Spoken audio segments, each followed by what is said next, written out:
भोजपुरी के power star Pawan Singh के जन्मदिन बड़ी धूमधाम से मनाया गया।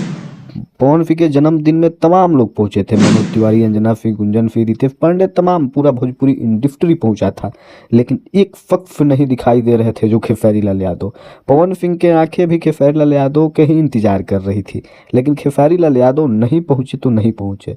क्या पवन सिंह ने खेसारी लाल यादव को इनवाइट नहीं किया? क्या आमंत्रण पत्र खेसारी लाल यादव के पास नहीं भेजा गया?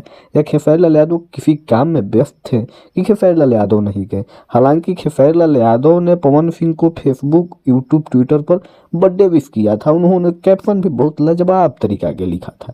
लेकिन पवन सिंह के बर्थडे में खेसारी लाल यादव क्यों नहीं पहुंचे? तो खेसारी लाल यादव हम पहले ही अपडेट में आप लोगों को बता दिए थे कि अभी मुंबई में हैं, हो सकता है तो जाएंगे।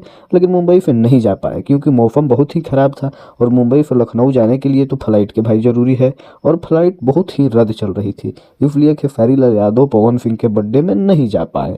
हालांकि पवन सिंह भी ने बात को समझा और खेसारी लाल यादव ने अपने सोशल मीडिया पर बहुत सारे लिखा भी था और बहुत बहुत बधाई भी दिए थे पवन सिंह के बर्थडे के लिए। हालांकि पवन सिंह के बर्थडे एकदम सक्सेसफुल रहा और पार्टी बहुत ही गमगीन चली और खेसारी लाल यादव के इंतजार में थे पवन सिंह। लेकिन पवन सिंह के बर्थडे में खेसारी लाल यादव नहीं पहुंचा और खेसारी लाल यादव को बर्थडे में पहुंचना अनिवार्य था क्योंकि फैंस को थोड़ा एकत्रित हो जाना चाहिए। और फैंस जब खेसारी लाल यादव को पवन सिंह के बर्थडे में देखते तो और खुश होते। जिस तरीक़ा से अगला बार पवन सिंह को खेसारी लाल यादव दोनों लोगों के एक साथ जब फैंस देखे थे बर्थडे में तो फैंस की एकदम बखूबी तरीक़े से खुशी कुछ ज़्यादा ही बढ़ गई थी। और इस तरीक़ा से इस बार भी यदि खेसारी लाल यादव पहुंचते पवन सिंह के बर्थडे में तो फैंस की खुशी कुछ ज़्यादा ही बढ़ जाती। आप लोग कमेंट में अपना विचार व्यक्तित कर दीजिए और चैनल को सब्सक्राइब कर दीजिए, वीडियो को लाइक कर दीजिए, ढेर सारा प्यार दीजिए और शेयर कर